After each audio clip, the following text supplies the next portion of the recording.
So, I'll do the introduction and then you just follow the script I gave you. What? This? Yes, that's it. You want Zip Tallywhacker, Space Adventurer, to follow a script? Well, yes, I need the dialogue to match the recordings, you see. I was under the impression I was here to advise. Oh, you did, in a manner of speaking. I'm an omniscient cosmic being. I wrote you as you. Tally that! You've been whackered. Zippity-lick. Well captured. But I'm more than my zippy one-liners. Yes, I had to tone down some of your more gratuitous additions. Kids might watch this. Fair enough. I bet Snodford could. Gainsborough, I warned you. Any more snod talk and I won't let Mr. Tallywhacker sign your rocks. Yes, Mr. Crevice. Right, let's get started.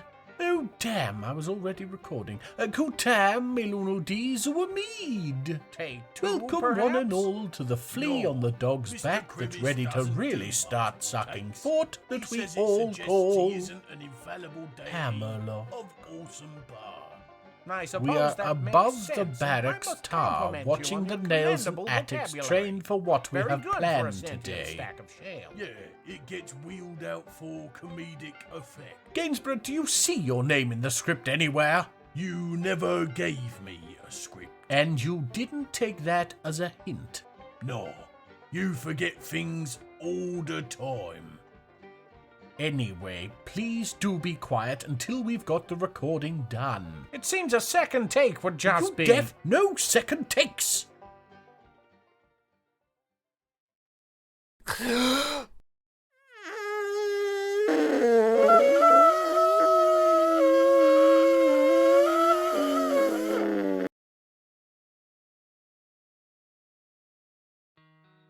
Meng's here! That's right, it's autumn in year 35, the year of the autumnal ape, which I'd guess is a reference to our librarians.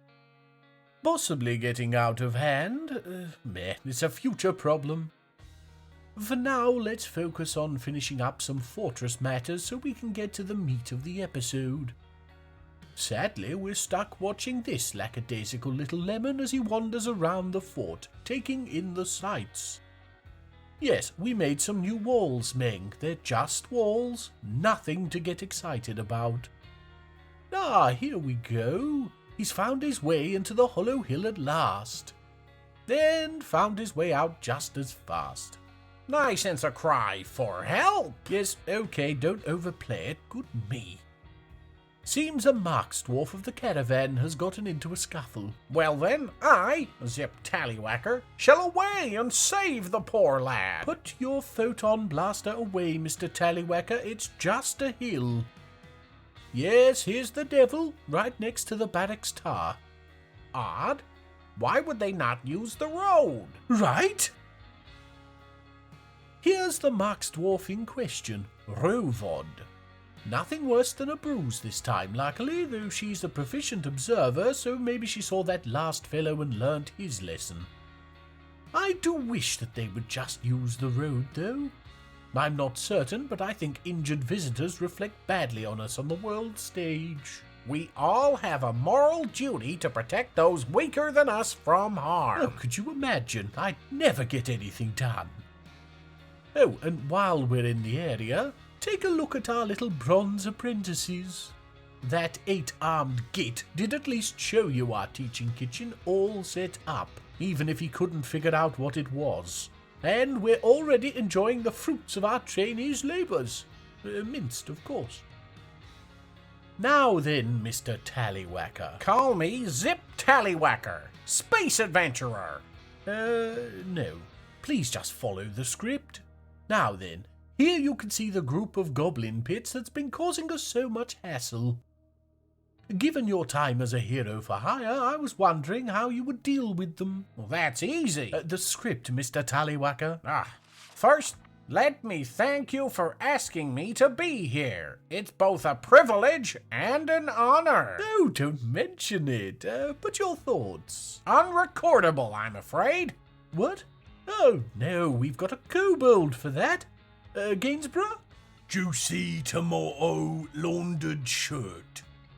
Oi, Juicy! Mostly expletives plus crude mental image of Mr. Crevice with... Yes, that'll do. Okay, Zip Tallywhacker, space adventurer. 8 pits, filled to the brim with goblins and their beasts of war, all controlled by a mouse the size of a bear with untold demonic powers. What would you do? Easy! I'd beam up to my galactic mega yacht and let fly with an ionic hypershell. Yes, that's my fault, really. Didn't set the parameters of my request. Replace all of that space stuff with roughly 20 well-armed dwarves and a handful of war dogs. Ooh, yes, that is a toughie. How about I start by sending my dwarves to attack the fringe pits, as you suggest in the script, and work my way in slowly. A war of attrition? Why not strike for the head of the beast? Because, and I will stress again, this was all in the script, the head is a demonic mouse the size of a bear. Look, why don't you go with Gainsborough into the lounge and give it a read through? I'll call you back if things get difficult. Gainsborough? Come on, Mr. Adventurer. I can show you those rocks what you promised to sign. All right, but you're making a huge mistake. I'm a big deal. Wherever I go, people cheer, from here to the pits of Uranus. It's pronounced Uranus.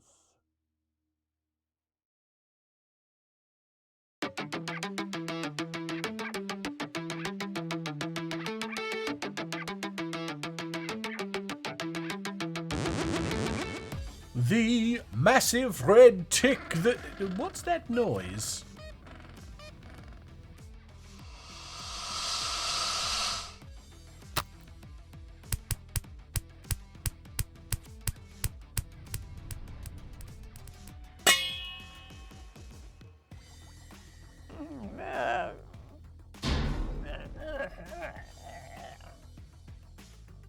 Oh dear, poor Snowdub.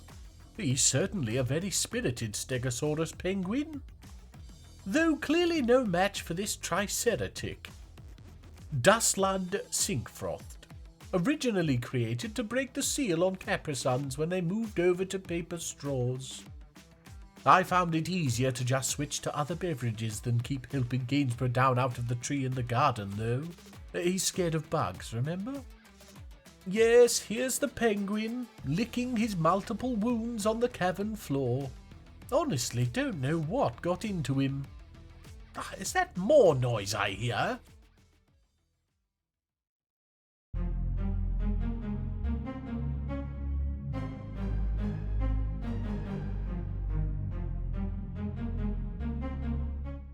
The seahorse worm that isn't going through a phase, Mom, beast, Thassi, Rufus, Emily has come. Luckily, it's on a different layer to the other two. Well, lucky for Thassi, I mean. I built it as a holiday decoration before that is, somebody mentioned the reluctance some people have to sharing the dinner table with an ornament that's trying to pre-digest the turkey.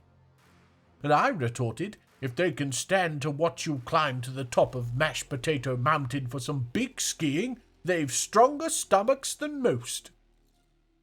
See, because he's an octopus. No, I refuse to miss him. Moving on. Oh, damn it all. Moving on after this. Kogan, as it was pointed out by Snodford, is not actually that well suited to being one of our trainee chefs. Not just because he's a liability in the sneeze department, but also because he's an important member of the Hazy Attics. Our captain of the guards. So we have in fact decided to relinquish him of his big floppy hat and left him to get back. What? What on destiny is he doing? Picking up equipment. I would guess that means bolts. Oh no. I've given the dwarves a stockpile in their barracks to store ammunition, but I must have allowed it here too, so of course I've caught his little dwarven brain in a loop. no idea why this always messes things up. If I had the option to collect a thing from 2 different places, I'd just pick the closest place. Not have an existential crisis over a feathery bit of wood. Yes, there we go. All tuckered out from picking up and putting down the same 7 boats. Dwarves. Talking of our captain of the guard, here she is leading a nice long doss. Yes, I do know what those are, thank you. When she should be training. What if we were to get attacked, eh, Hammerfist? Fancy taking another bolt to the kidney? I'm wasting my breath, and not just because they can't hear me. See, I know how to fix this, but I don't want to fix it, because technically it won't be fixing anything. I'll explain later. She's bored, that's the big thing. Still an exceptional warrior, of course. But we've taken her out of the main squads and stuck her in what's largely an administrative role. It doesn't help that I didn't know what Captain of the Guard actually meant and failed to build a dungeon for her to feel properly prepared should any ne'er-do-wells decide to appear. Turns out if you make a dwarf responsible for something but don't give them the tools to perform their responsibilities, they get a bit stroppy. How was I supposed to know? You can make a dwarf a hammerer, but I've still yet to see a dwarven nail. I give in. Here you can see I've managed to entice our sacks to actually gather in their barracks. You'll notice only one of them is actually firing. Well, was. Yes, this would be because I've allowed them to train skills other than marksdwarfship. Because there's nothing more useful to a dwarf 30 meters from the enemy than to know how to perform the perfect suplex. Though we all know how dwarven crossbowmen can be. It's why the bows are made of steel. The hazy attics have returned, and we're following Avars in. Yes, that's Avars, not Avars. You can tell because he's still stressed. Avars is over that and has a pig now, remember? Anyway, he's hauling a backpack, so I have high hopes for their mission. Okay, a lot of fighting. We even saw a dwarf on the goblin side. Poor brainwashed fool. Though it doesn't appear that Viceran was actually raised. I guess we didn't quite get them all. I've seen worse spoils reports, though. Well done, Hazy Attics. A silver two-handed sword certainly sounds interesting. Maybe we'll have Moldath wear it. A decision for later. For now, get back out and destroy Viceran. A 3rd time's the charm, or here's hoping anyway. And I'm sorry about the stress, Avars, but until we stop getting goblin sieges, none of us can relax now, can we? That's a dwarf. Onal has gone into a strange mood. She's a novice. Well, lots of things, but the one we're interested in is Metal Crafter, and given she's making her way down to the magma forges, I think it's a good bet. Hopefully this will cover her need to craft an object too. I can't see how it wouldn't, as she'll be literally crafting an object, but then perhaps she has higher standards for what she considers crafting. Me knows some of the nonsense the other dwarves have made can be described as having been stacked, and shoddily at that. Let's leave her to it.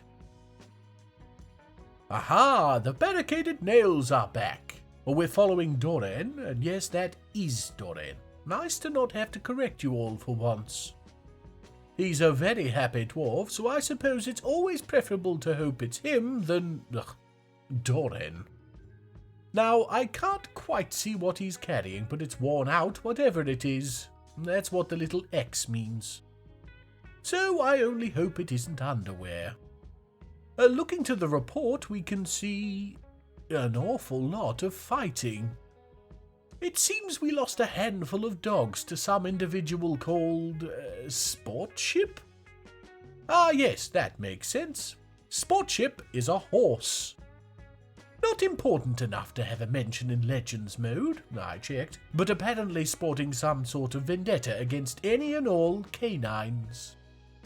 At times like this, I wish we had some sort of mundanes mode. Tekard dealt with it eventually, but it would have been wonderful if they'd been able to bring it back as spoils. The actual spoils were fine. Another silver two-handed sword. Moldath won't be able to keep his trousers up, because his belt will be weighed down steady now. And Wicked Tomes was actually raised, which goes to show if you want a job done well, send the nails. Which is exactly what we're going to do. Off to destroy Scorpion Top. Go on, Doran, and you can drop that underwear. We saw no mention of it in the spoils screen, so I don't know where you found it. No? Emotional support pants, I guess. Well, it's not like it's keeping you from hauling anything important back. Good luck, Nails, and swift return. Oh, what good timing. Onal is done. She's made a goblet, Noxam Meringue, the Battle of Languishing. It's worth 15,100, which in Ushildasine coin is probably close to the whole hoard, or would be if Moldath would let us use any. It's just a nice dwarven goblet. I guess that damnable octopus's influence has started to wane. Amazing what a little time and distance can do. And here we can see, yes, Onal has indeed lost her need to craft an item, but it's been replaced by the much more problematic drink alcohol and cause trouble. I think martial training is going to have to go to the wayside until these feelings subside. No need to sharpen the precarious axe we have leaning next to the baby, eh? And yes, we have ravens in the forbidden section of the library. No, I don't know why she felt the need to boot one of them at the wall. See what I mean, though? Best not to shake this champagne bottle. Ah, well, we've only got the sacks to defend us, so hopefully this doesn't go too poorly. Here they come, climbing through the trees like horrible green monkeys. I've switched the burrows on and I've called the sacks to defensive positions. Oh no, there's a cat out there. Hope it's not Arsenicolas. And the goblins are here. Oh damn, I left the doors unlocked. The sacks are shooting, but there's civilians getting involved in the fighting and somebody has gotten into melee range. Oh, this can't go well. But wait, is that Hammerfist? Doing what she does best, dodging and weaving between the goblins. Bolts are flying in all directions. I don't think we've lost anybody. And goblins are beginning to drop. Yes, we've got a winded marksdwarf, but he's keeping up the pressure. Hammerfist finished with her goblin dance partner and is assisting, and oh no, there's more! And Vomit, that dastardly son. Why is it never night time? And I think we're good. Haha, yes! Even got a couple more additions for the dungeon, stupid goblins. Oh, but the hospital isn't looking too pretty. I'm counting 4 injured dwarves, Ast, Shorest, Saigon and Vabok.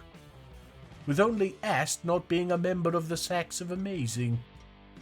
1 injured civilian, that could have gone much, much worse. Oh damn, it's worse. We lost Rigoth. I did see him fighting bravely during all the excitement, but I didn't note him here until the 3 goblin corpses had been peeled off him and hurled unceremoniously into the multiracial burial tomb. He shall be missed. By somebody, assumedly.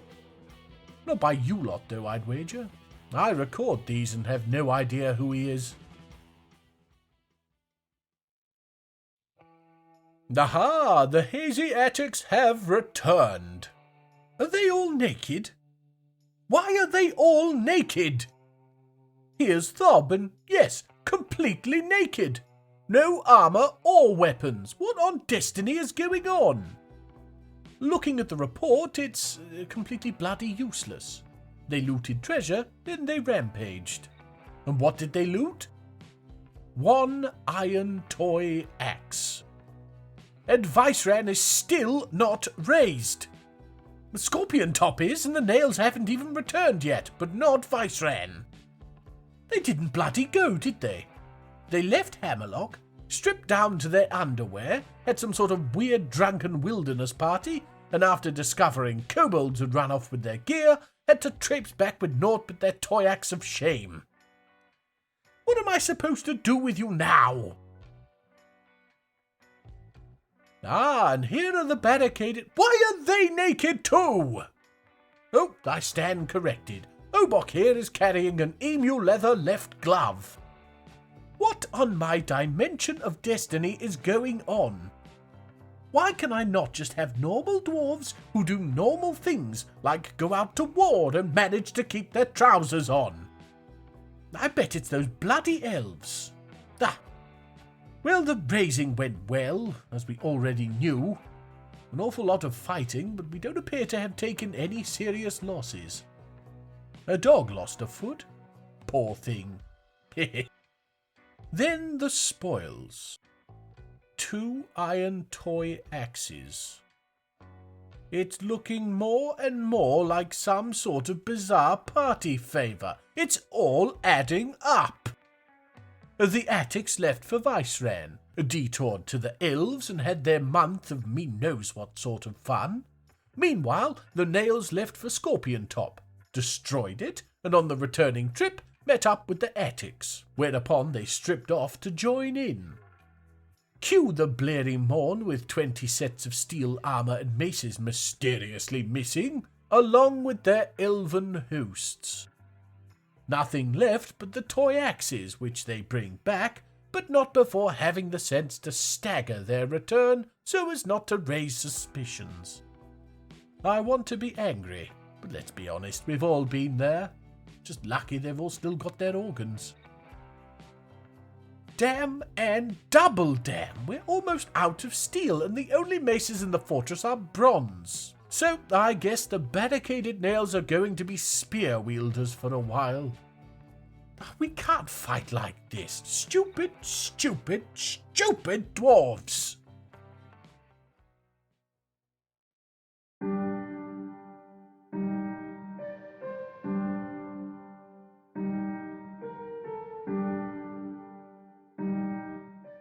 No, this is all I need. Oh, not again.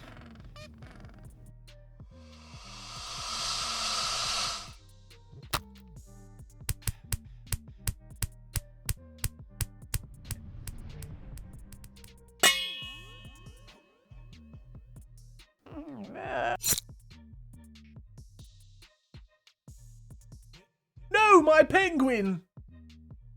He died as he lived, like an absolute dafty. One thing we can be glad of is that I now don't have to pronounce this Ankyla Scorpion's name. And yes, I've been having a lot of fun drawing beasts as dinosaurs. I have precious few other hobbies, with this YouTube thing eating all of my spare time. What spare time not already eaten by Snod and Gainsborough, I mean. I must remember about the frozen extract if we ever send the dwarves down here. Don't want a repeat of Shedim's nonsense. And you know what? I'm calling it. Time of death, 1752 on Tuesday. Yes, the script is late. I've been busy. No point in doing anything else until we've built up a supply of steel again so we can re-outfit everyone. That includes getting the opinions of Zip. I had such big plans. But time and naked dwarves make fools of all of us, it seems. So yes, thank you all for watching. If you somehow gleaned some form of entertainment from this car crash of an episode, then do be so kind as to like, comment, and subscribe if you haven't. Snod it. Unsubscribe and resubscribe if you have already. Make the number do a funny little dance. Look after yourselves, and I'll see you all next time. Nanu Zeshon, you most wonderful of individuals. Anu Eshon. Graham tells me you've fallen out with a mutual friend of his. Not mutual, not anymore. In my experience, it's always better to forgive than to forget. After all, he is your friend. Gainsborough gave you money to say that, didn't he? No, he gave me cup.